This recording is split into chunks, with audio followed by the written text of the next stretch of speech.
Identity Files. I have with me Dr. Diana Katzman. Thank you so much for being here. Hello, Nadia. Hello, audience. Thank you so much for having me on the show. I'm really excited about this.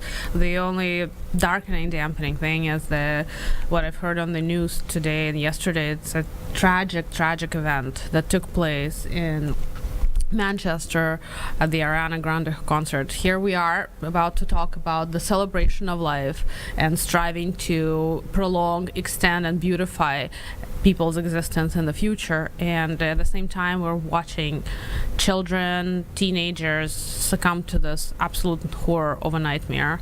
This is an indescribable, insurmountable thing, and I pray that this soon will stop, that this violence will not continue. You know, my fear is that, as I mentioned in my introduction, that I'm mentioning the kind of how we're reverting back. And I say we, not as in like you and me and every single person out there, but just kind of like this overarching darkness that's enveloping our world right now, this like dark, backward, ideological that is very concerning vibe that's very disconcerting, and you know, stagnating and impeding upon any advancements that we're making, any sense of spiritual connectedness that might be forming out of even the advancements coming out of technology. That is very true. It's very sad, and my heart goes out to the families and to all those who have witnessed this nightmare. And I just pray that soon, as a human society, we'll be able to stop this horror. What do you think, and then we'll go to our interview, what do you think is if you had to name 3 things that you think would need to be done to stop these horrors from continuing, what would it be? What would they be? I think it's a pretty grand scheme kind of change, but I think we just need to eradicate hatred. We need to celebrate life. We need to advocate love. Yeah. The only way to combat hate is by love, just like Martin Luther King always taught, him and many other thinkers. Just love, put more love in the world, and hope that hatred is going to... Right. I agree completely, and I also believe that the people at the very top, they need to stop coming in and attacking underserved and underprivileged populations of people, which in turn make people living in these places resentful and retaliatory. I'm not going to say rightfully so, but I'm trying to understand where this hate is coming from. That is very true. That is very true. There's so many layers to the conversation, just like what we're going to be talking about today with regard to regenerative medicine. And you do like 5,000 things. Like, I don't even know. Oh my gosh, there's like, okay, I can't even handle this right now. You guys, I just have to pause, and we do need some comic relief. I'm really hoping the live background is behind me, because this little Richard-esque individual has come out of a Checkers cab, and that's just making me smile. Like, that's making my day right now. He's looking over here, and yeah. Anyway, let's talk about all of your myriad identities, and we're not going to be able to talk about all of them today, because there's even more. Then I'm going to go ahead and be really cheesy. Then meets the eye. Since you are an ophthalmologist, let's just throw that joke out there on the table. So in addition to ophthalmology, you're also a stem cell researcher, a surgeon, you're a single mom, props to you, and a poet who's, dang, I'm like, oh my goodness, what doesn't this woman do? I have a tendency to change hats, that's true. I love that. All of them do the same thing. Are kind of, and I am inspired by what you're doing, but all of these things are kind of meant to address what you were saying earlier, to improve the human condition, to give everyone, all of the humanity, tools to live better, happier, healthier life, to celebrate what we can accomplish here. So tell me a little bit about your journey, how you ended up wearing the many very estimable hats that you're wearing today. Well, it all came from an absolutely insatiable curiosity and me taking on more than I can handle, and then spreading myself thin so that I can handle them, and then taking on some more. I really like staying busy. That sounds like me. What is your birth sign? What is your sign? I'm a Cancer. You're a Cancer. I'm not sure. I was thinking maybe she was another Capricorn like myself, because we're like, you know, we slave drive ourselves. But I think in modern society, especially if you have goals to accomplish, a lot of people do that. And I kudos to everyone who's trying to get things done on many fronts, so to speak. And I think it's doable. I actually honestly believe that we choose how much time we have. We get a certain amount of time, but if we use it right, that's all we really need. After all, that's the same amount of time that Leonardo da Vinci or Margaret Thatcher or anybody else who's done anything in this life has had. Right, absolutely. And time is a construct, and we can mold it in a way that works for us. I mean, the Absolutely. calendar years, hours, minutes, etc., these are all man-made concepts. And so we can opt to buy into the idea that we can only do X, Y, or Z within these constructs, or we can make things work for ourselves. For sure. I'm a big believer in mind over matter and just get things done and have fun with it. I think the most important way to get as much of what you want done as you can is to choose things that you really love. If you're passionate about what you're doing, the time-space continuum expands for you. Right. Totally. So you started, as I understand it, you were like very young, like maybe 5 or 6, when you started thinking about getting involved That's true. in medicine.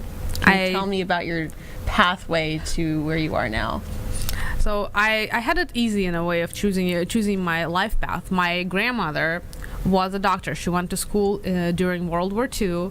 She took care of the post-World War II heroes, and she was the most dedicated physician I've ever met. And then I was growing up with a mom who's a doctor and my uncle who was going through med school. And his best friend in med school was a surgeon. And oh, wow. he would play with me and show me the tools. And his surgical training tools were the same tools that I was using as toys as a kid. Oh, my gosh. So I hope they were clean.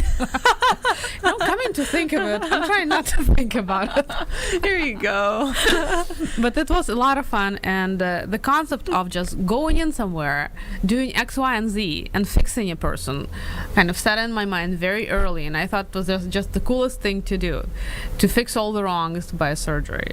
Now, do I subscribe to this ideology 100% as a physician? Probably now that I know more. Not always. Not everything can be fixed with a surgery, but there's definitely a lot of different things we can fix quickly and give people their life back almost instantaneously through surgery. And that's part of the reason why I chose the field of ophthalmology, because it's probably one of a few fields where you're lucky enough to be able to do 1, 2, or 3 things in a operating room and turn the person's life around 360 degrees. My mission trip to Mexico not too long ago actually proved this right, when I watched after cataract surgery people haven't been able to see for years. They're farmers, they don't have means, they don't have medicine, so by the time they're done farming in their 50s because of the glaring sun, they develop more and more of a cataract. Yeah. And when they're still young and healthy, they cannot see and they can't function. Their liability on their family, they can't see their faces of their grandkids. It's really tragic. And then we were lucky enough to come in to get some equipment and to do these surgeries, and literally in 20 minutes of my time I would take away the cataract, put in a new lens, and the person opens their eyes and they just break in tears because they can see again. I feel just so blessed and lucky to be able to do that, to have those skills, to have been taught those skills, and I really hope to do more of it. Was that with in partnership with a specific organization? That particular trip was with the Colorado Outreach group who has volunteer pilots who took us out to Mexico. But I'm looking into actually right now into many opportunities. Now I'm more of a specialized eye surgeon, a retina surgeon, and I look forward to opportunities to do some work in Peru, hopefully next year. Oh, that's great. And maybe eventually Nepal. I love that. My heart really wants to go to Nepal. Yeah. So you just you feel like a pull to go there. Absolutely. Which is definitely means that's a sign, I would say. I think that one is a spiritual calling. So tell me a bit about your specialization then with retinal surgery. So the retina is a manifold passion for me. Retina, in my opinion, is the apple of the eye. When people talk about the apple of the eye, it's the part of the eye that does all the seeing, and retina is an extension of the brain that grows into the eye and helps us see. And that's the part which unfortunately degenerates with age, with diabetes, with all sorts of things. It's degeneration is augmented if you smoke, or if you don't lead a good lifestyle, if you go in the sun too much, if you don't wear sunglasses. So these are the things that as a humanity, human population, we're going to be living longer and longer. And as we live longer and longer, we will experience the degeneration of the retina more and more. What do you think about with our constant use of cell phones? How does that impact the eye? Honestly, it's a hard question to answer, because I don't think anybody really looked into the eye specific. People have looked at the brain and the cell phone effects on the brain, but they haven't looked in the eye. But honestly, retina is just a piece of the brain that's growing into the eye. Yeah, aren't the messages carried through the eye into the brain? They are exactly, because retina is a part of the brain that grows inside the eye. It takes the signal and it puts it in the brain, and that's how we know what we're looking at. So as an extension of the brain, I think all of this is affected by radiation mostly. But it's hard to pinpoint how it is affected in terms of just being reasonable and protective and keeping things to a reasonable amount. I think with cell phone use, as with anything else, you have to keep moderation and reason. Right. And of course, many people are not big proponents of that rule. Like with anything spending else. all day long on social media and on the phone and email and so on and so forth, which I'm definitely a guilty party in that. Guilty right here. Guilty as charged. Oh yeah. Doing I it. need to, speaking of time, I really need to isolate certain times of the day to check email rather than all day long, because it really will distract. Absolutely. The time is essential. You have to keep on top of it. I'm learning it the more hats I wear. Yep. Definitely. Well, thank you. We're going to be right back after this commercial to talk more, and we're going to dig into stem cell. I would love research. that. That's my favorite topic to talk about. Stay tuned.